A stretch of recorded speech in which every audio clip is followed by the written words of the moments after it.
Hi, I am Srinidhi. I'm the head of Amazon Global Selling in India. I've always said that the numbers aside, the $20 billion, the $80 billion aside, the thing that makes me get out of bed every day is watching Indian sellers and brands create a name for themselves with customers globally. I do believe that India has a lot to offer to the world and it continues to do so. And today with me, I have a very special person who has actually done just that. They have taken conventional Indian, ancient Indian wisdom and they've sort of taken it into the modern D2C era, and they have been able to make a name for themselves with global customers supplying at global standards. So we have Deepak from Auric, who's here to talk to us all about his brand.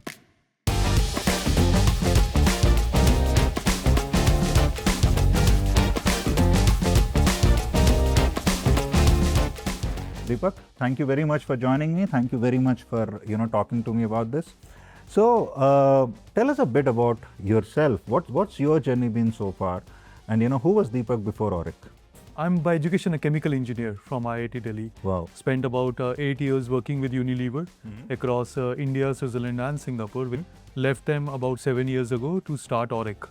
But the journey with Oric actually started 15 years ago with a backbone fracture. And that backbone fracture led me to physiotherapy. Okay. When physiotherapy did not do justice to me, I turned towards yoga. So I thought if yoga works, maybe Ayurveda should also work. And hence my journey with Oric started with the backbone fracture, so to speak. You said that obviously, you're very great pedigree, IT, chemical engineer and with HUL and stuff like that. But were you always bitten by the entrepreneurial bug, so to speak, or did it something that happened like all of a sudden? How was it? The confidence to start something of my own was something that Unilever gave me. And that's where I think I could gather all the metal to start. So when did Auric start exactly? So I left Unilever in 2018 and launched Auric in 2019. We actually went through a very hard pivot in 2022-23, which is 3 years, 4 years after our launch, where our first product, which was Ayurveda in coconut water, we had to discontinue that product because of the logistical reasons.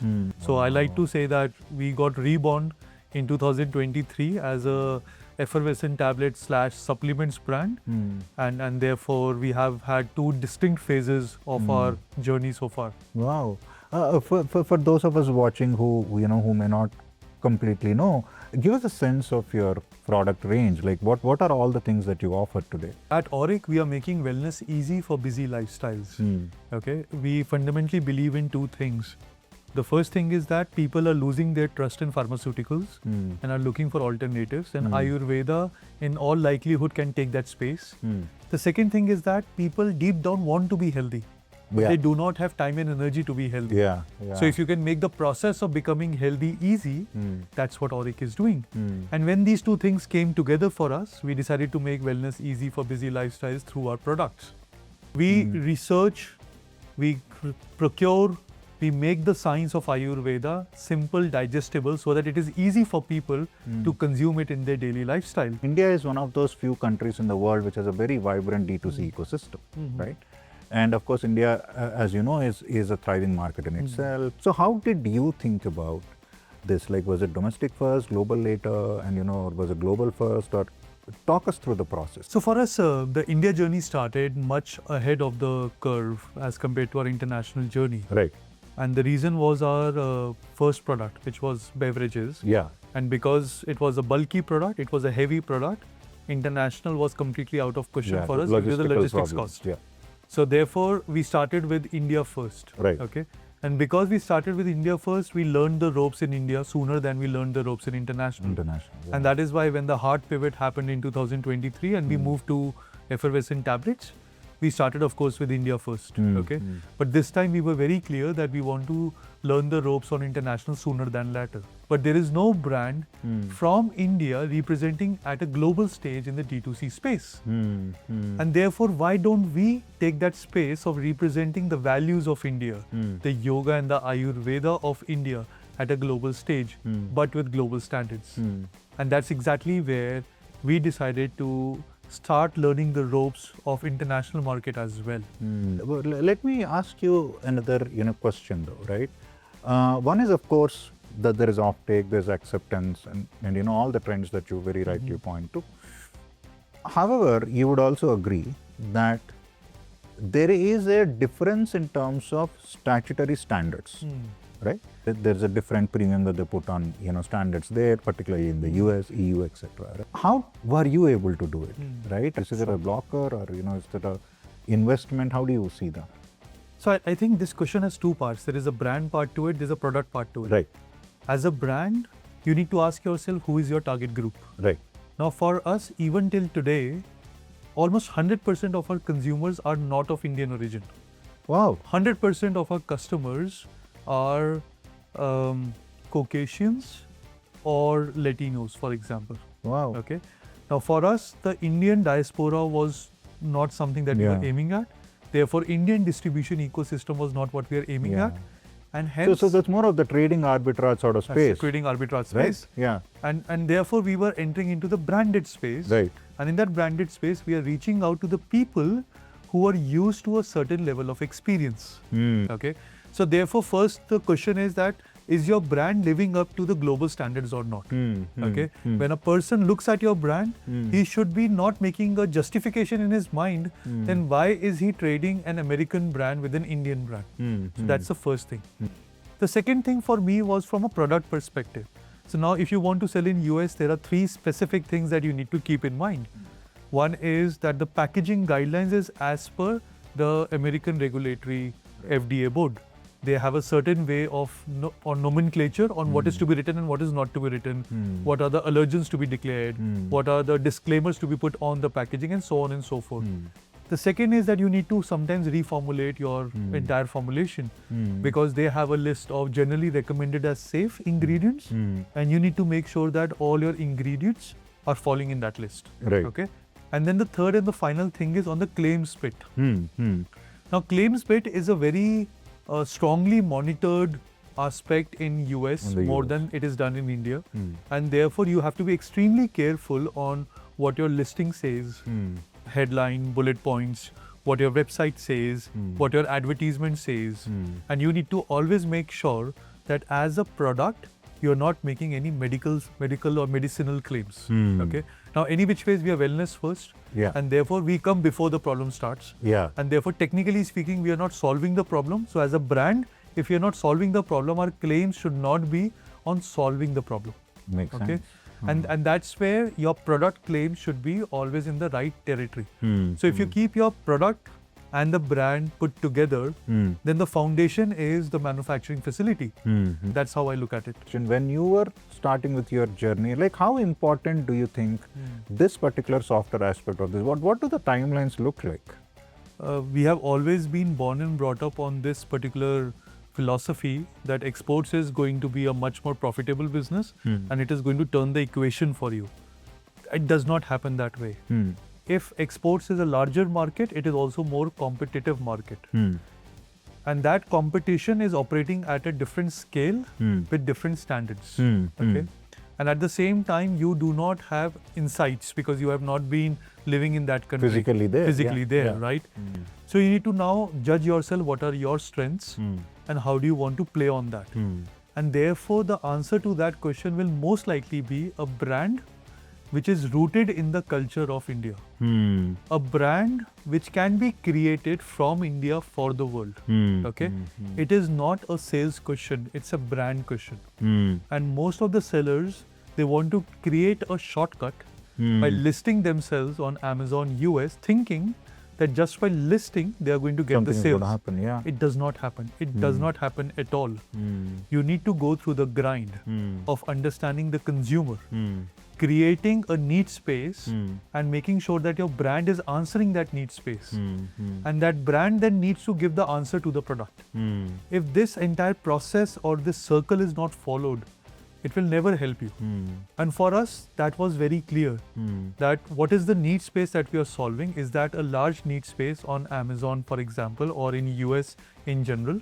If it's a large need space, then does that need space need to be answered through the brand Oric? And when the answer came yes, that's when we decided to take our products and list them Mm. and then follow the ladder, the steps to create a brand. Mm.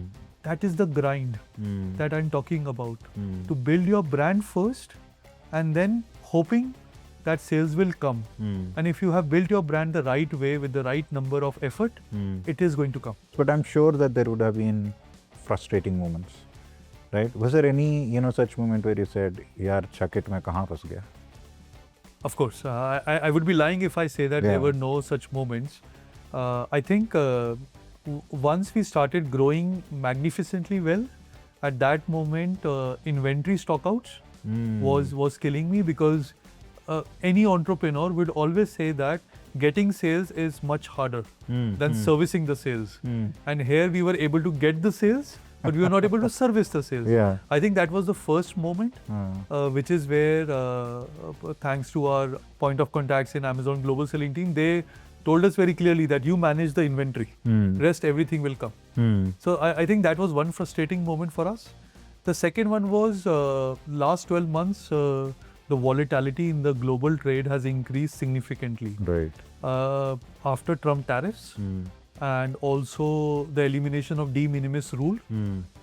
the amount of time it takes to get the shipment cleared with the That US has gone up. customs has gone up significantly. All your marketing avenues are made 6 months in advance. Mm. Sometimes you think something, you want to try, but you are not able to act fast. Mm. Mm. So I think these are the two big frustrating moments for us, which we felt that are headwinds and is pulling us back. But our team is, I think, more resilient than I am, and hence they were always at it, and that Yeah. helped us. That's great. And I think that inventory point that you mentioned, what are the things that you do to ensure now that you have that learning, to ensure that we have a reliable supply chain? Because I believe that's one of the very important aspects of, sort of making a brand, right? Because your supplies are reliable for the customer. What are the things that you do to ensure I think that? we took the easy way out, to be honest. We realized the fact that the cost of holding inventory is much lesser than the cost of losing sales. And therefore we need to jack up our inventory and hence invest more in our working capital. Okay. We also realized the fact that having single shipments but large quantities is not good. We need to invest more in logistics, and rather than that, it's okay to have one small shipment going out every single day. Okay. So these are the two big changes: more investment in working capital and inventory, and smaller shipments but more frequent shipment as compared to larger shipments but infrequent shipments. These two changes alone has helped us to significantly reduce our stockouts, and it helps me with the fact that 70-75% of my sales come from a single product.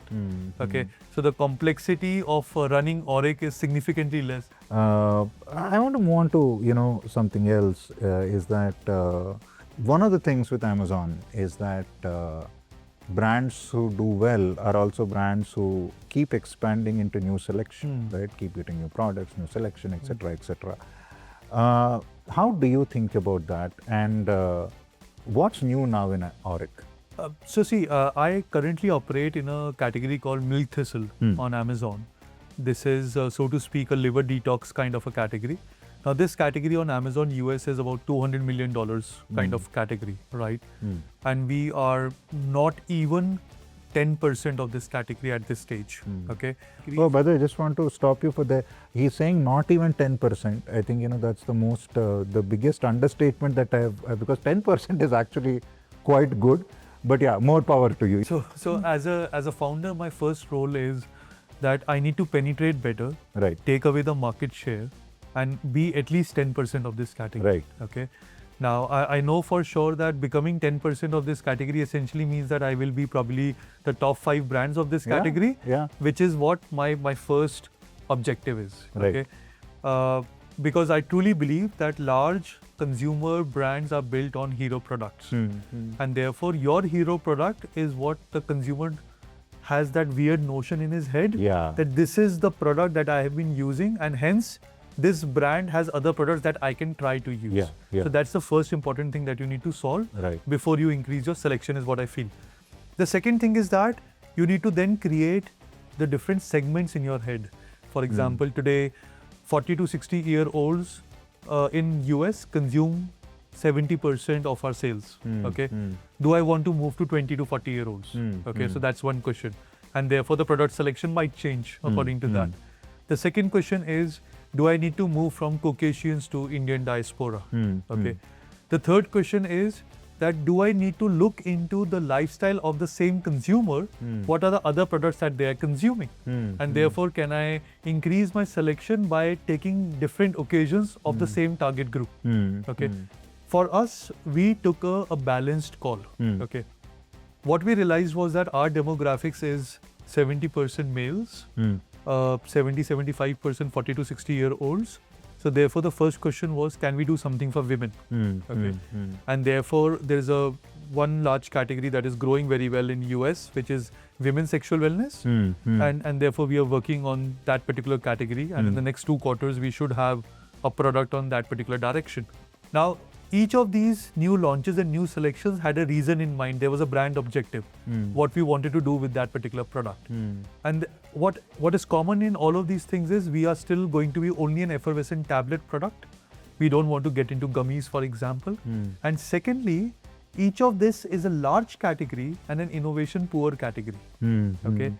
So if you know that these 3 things, you are large category, there are tailwinds, it's a growing category, and at the same time, it's an innovation poor category where you have an answer to that category. And for us, that answer was effervescent tablet as a format, which gives us the modern D2C feel, the convenience aspect, Ayurveda, which brings the Indian story, the natural botanical story, and problem-first communication, which makes sure that the people understand that this brand understands the consumer. Okay, and these 3 things became the answer to this. So that's how we shortlist our categories, and Amazon keywords is the best place to look at it. If you look at the Amazon reviews, what consumers are writing on your competitors or on your aspirations, and you go through the Amazon keywords and you spend couple of hours, few days on that data, it is going to throw you insights which you did not know. So the job has been made easy, but you need to put in the effort. As I said, the intent should be there. Yeah. The answers are there in the universe. You just need to find those answers. Yeah, and that's I think that's very well put. The answers are there in the universe. You just need to put in the effort to find them. So Deepak, what advice would you give to aspiring D2C brands?